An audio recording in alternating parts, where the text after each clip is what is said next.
आपण सध्या चाकण तळेगाव MIDC या परिसरात आहोत. आता मुख्यतः आपण बॉश कंपनीच्या बाहेर उभे आहोत. मी बॉश कंपनीमध्ये सुरक्षा विभागाचा प्रमुख म्हणून मी काम करतो. चाकण तळेगाव MIDCमध्ये 1,500पेक्षा जास्त या आंतरराष्ट्रीय दर्जाच्या कंपन्या या ठिकाणी आहेत. आशिया खंडातील सर्वात महत्त्वाचा ऑटो हब म्हणून या चाकण तळेगाव MIDCची ओळख आहे. म्हणजे इंटरनॅशनल कंपन्या जेव्हा भारत देशात त्यांचा विकास निर्माण करण्यासाठी येत असेल तर त्यांची सर्वाधिक प्राथमिक चॉईस ही पुणे, भौगोलिकदृष्ट्या जी प्रचंड सक्षम असलेला पुणे जिल्हा ही, त्यामुळे सगळ्या ऑटो कंपन्यांची प्रथम चॉईस ही पुणे MIDCमध्ये असते. परंतु या ठिकाणी ज्या रस्त्यांची अवस्था जी झालेली आहे ती फार दुर्दैवी आहे. मला सांगू इच्छितो की Mercedes, Tata, Skoda, Hyundai, Bosch आणि यासारख्या सॅनी कंपनी यासारख्या इतर इंटरनॅशनल कंपन्या या ठिकाणी स्थित झाल्या आहेत. त्यामध्ये 8 ते 10 लाख कर्मचारी या कंपन्यांवर डिपेंड आहेत. त्या कंपन्यांमुळे 8 ते 10 लाख कर्मचाऱ्यांची परिवार या ठिकाणी चालतो. हजारो मटेरियलच्या व्हेकल्स या रोज पूर्ण भारत देशातनं येत राहतात. काही इम्पोर्टेड मटेरियलसुद्धा रोज आपल्या या चाकण MIDCमध्ये येतं आणि एक्सपोर्ट पण या ठिकाणावर होतं. मला निश्चित सांगायला अभिमान आहे, मी अशा MIDCचा घटक आहे ज्या MIDCमधनं भारत देशाला आणि त्याचप्रमाणे महाराष्ट्र राज्याला 50,000 करोडपेक्षा जास्त महसूल टॅक्सच्या द्वारे, तो सेल्स टॅक्स असो, इन्कम टॅक्स असेल आणि इतरही टॅक्सच्या, म्हणजे एकूण महसूल हा 50,000 करोडपेक्षा जास्त आहे. आमची सगळ्यांची प्रशासनाला एकच विनंती आहे, आपण एक कठोर भूमिका घेऊन एक कायमस्वरूपी तोडगा या रस्त्यांच्या समस्येसाठी काढायला पाहिजे. कारण की या रस्त्यांच्या दुष्परिणामामुळे वाहनांचे नुकसान होतेच, हा वैयक्तिक नुकसान तर आहेच, पण आरोग्याचं नुकसान. या खड्ड्यांमध्ये जाऊन 2 व्हीलरचे ॲक्सिडेंट होतात. त्यांच्या परिवाराला मेडिकल खर्च, हॉस्पिटलचा खर्च हा यांना सामोरे जावं लागतं. याच्यासाठी निश्चितच प्रशासनाने लक्ष देऊन काम करायला पाहिजे आणि भविष्यात आणखी नवीन कंपन्या येण्यासाठी कठोर पावलं उचलणं आवश्यक आहे. तुमचं नाव सांगा. माझं नाव विजय काकड. मी बॉश कंपनीमध्ये सिक्युरिटी विभागाचा, सुरक्षा विभागाचा प्रमुख म्हणून मी काम करतो.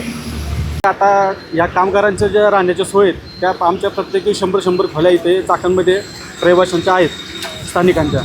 आणि आत्ता या MIDCच्या रोडमुळं 4 जणांचा ॲक्सिडेंट झालेला आहे, तर 1 डॉक्टर मृत पावलेला आहे आणि हे 5ही जणं मृत झालेले आहेत. आणि चाकण MIDCमध्ये जे नाणेकरवाडी, खरावाडी, माळुंगे आणि शिंदेवासुली ही जी गावं आहेत, या गावांमध्ये प्रत्येक गावात MIDC आणि प्रत्येक गावामध्ये खड्डे आहेत. या खड्ड्यांमुळं प्रत्येक स्थानिक नागरिकाला आणि MIDCतील कामगारांना येण्या जाण्याला खूप त्रास होतो. तसंच MIDCमध्ये अनधिकृत पार्किंग ही महिंद्रा गेट समोर आहे, SP चौकात आहे. त्या वारंवार शासनाला सांगूनही त्यांनी ती पार्किंग काढलेली नाही आहे. म्हणजे ही साखळी तुटण्याची शक्यता यामुळं निर्माण झाली. हो, 100% ही साखळी आता हळूहळू तुटत चाललेली आहे. तुमचं नाव सांगा. प्रतीक पांडुरंग जाधव, ट्रॅफिक मुक्त चाकण कृती समिती. मी SN ऑटो इंजिनिअरिंग प्रायव्हेट लिमिटेडचा कर्मचारी आहे. मी HR डिपार्टमेंटमध्ये काम करतो. आता या खड्ड्यांमुळं कंपनीचं नुकसान म्हणजे जवळजवळ लेट कमिंगमुळं कर्मचाऱ्यांचं पहिलं नुकसान असं होतं की त्यांना लेट मार्क लागतो, त्यांचं आर्थिक नुकसान होतं. त्याच्यानंतर खड्ड्यांमुळं त्यांना जे आजार होतात, मणक्याचे त्रास असतील किंवा मानेचे त्रास चालू होतात, त्यांना तो आर्थिक भुर्दंड लागतो. गाडीचं नुकसान होतं, 2 व्हीलर असतील, 4 व्हीलर असतील, गाडीचं नुकसान होतं, तो खर्च भुर्दंड त्यांना पडतो. आणि कंपनीचं नुकसान म्हणाल तर कंपनीचं पावसाळ्यामध्ये स्पेशली आर्थिक नुकसान म्हटलं तर 20 ते 30% प्रोडक्शन लॉस होतो. ज्यामुळं आम्हाला आमचे जे OEM असतात त्यांना सप्लाय कमी जातो. सप्लाय कमी झाल्यामुळं त्याही कंपन्यांचं नुकसान होतं. हा फार मोठा आर्थिक भुर्दंड आहे. आणि चाकण MIDC म्हटलं तर हा ऑटो हबचा देशातील हट म्हटलं तरी चालेल. असे हटचं जे नुकसान होतं तर ते सरकारने खरोखर मनावर घेऊन इथल्या आर्थिक समस्या किंवा रस्त्याच्या समस्या आहेत त्या दूर केलेल्या पाहिजेत. तुमचं नाव सांगा. माझं नाव सुरेश लिंबोरे. नमस्कार, मी कुणाल कड. ट्रॅफिक मुक्त चाकण कृती समितीच्या माध्यमातून आम्ही गेल्या वर्षी एक आंदोलन केलं होतं. या आंदोलनाच्या माध्यमातून काही कामांना गती मिळाली माननीय अजितदादा ज्यावेळी चाकणमध्ये आले होते सकाळी 5 वाजता आणि त्यांनी जे काय परिस्थिती पाहिली, त्यांना आम्ही ज्या गोष्टी दाखवल्या त्यातून काही निधी उपलब्ध करून घेतला होता आणि जंक्शन डेव्हलपमेंटच्या नावाखाली काही चौक जे आहेत चाकणचे ते मोठे करण्यात आले. हे चौक मोठे केल्यानंतर पुणे नाशिक महामार्गावरचे कोंडी फुटलेली आहे असं साधारण दिसतं. पण आता पुन्हा ज्यावेळेस आता आपण पावसाळ्यात उभे आहोत तर याच रस्त्यावरती पुन्हा तेच ट्रॅफिक पाहायला मिळत आहे. त्यामुळं जे काय नियोजन उपाय मिळाले हे तात्पुरत्या स्वरूपाचे होते हे मात्र दिसून आलेलं आहे. पुढे आपण ज्या ज्या ऑथॉरिटीकडे पाठपुरावा करतो आहे त्या ऑथॉरिटीज चाकण MIDCमधले MIDC आहे, त्याच्यानंतर PWD आहे, national highway authority of India आहे, PMRDA सारखी संस्था आहे. ज्या ठिकाणी आज आपण उभे आहोत बॉश कंपनीच्या गेटसमोर, हा रस्ता PMRDAच्या अखत्यारीत येतो आणि या रस्त्याचं काम डागडुजीसाठी कोणताही ठेकेदार इथं नेमणूक केलेला नाही आणि हा रस्ता मुळात पूर्ण झालेला असतानासुद्धा मध्ये कोणीतरी अतिक्रमण केल्यामुळं तो आज बंद ठेवलेला आहे. हे अतिक्रमणसुद्धा साधं PMRDAला काढता येत नाही आहे. अशी दयनीय अवस्था चाकणमधील MIDCची आज आपण पाहत आहोत. नक्कीच आता चाकण MIDCला म्हणता येईल की काही प्रमाणात गळती लागलेली आहे. अनेक कंपन्या बाहेर जाण्याच्या वाटेवरती आहेत आणि त्यामुळं स्थानिक नागरिकांचा सुद्धा खूप मोठा नुकसान यामध्ये आहे. या चाकण MIDCवरतीच हे सर्व चाकण बसलेलं आपल्याला दिसतंय. काही लोकांच्या खोल्या आहेत, दुकानदारी आहेत आणि भरपूर मोठ्या प्रमाणात व्यवसाय हे आपले चाकण MIDCच्या जोरावर चालतात. परंतु सरकार आता फक्त गेल्या अनेक वर्षापासून आम्ही बरीच आंदोलनं केली, बराच पाठपुरावा केला. सरकार फक्त चाकणकरांना म्हणता येईल की गाजर दाखवतं आहे, मोठे मोठे निधी काढतात आहे, मोठे मोठे टेंडर काढतात आहे, परंतु एक्झिक्युशन कुठं होताना आम्हाला दिसत नाही आहे.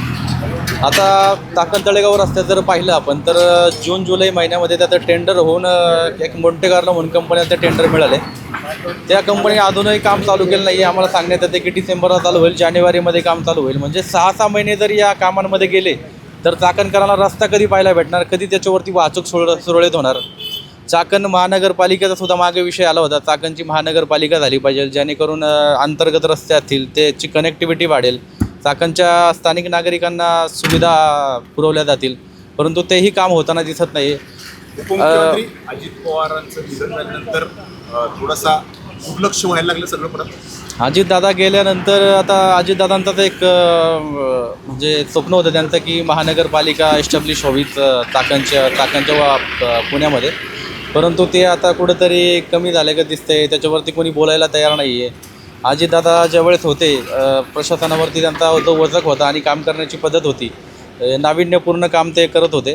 परंतु आता रस्त्याची आपण अवस्था पाहिली तर अनेक जे ठेकेदार आहेत त्याच्यामध्ये काहीतरी कुठेतरी भ्रष्टाचार होताना दिसतो आहे. 2 महिन्यापूर्वी केलेला रस्ता लगेच उखडून जातो आहे, खड्डे पडतात आहेत.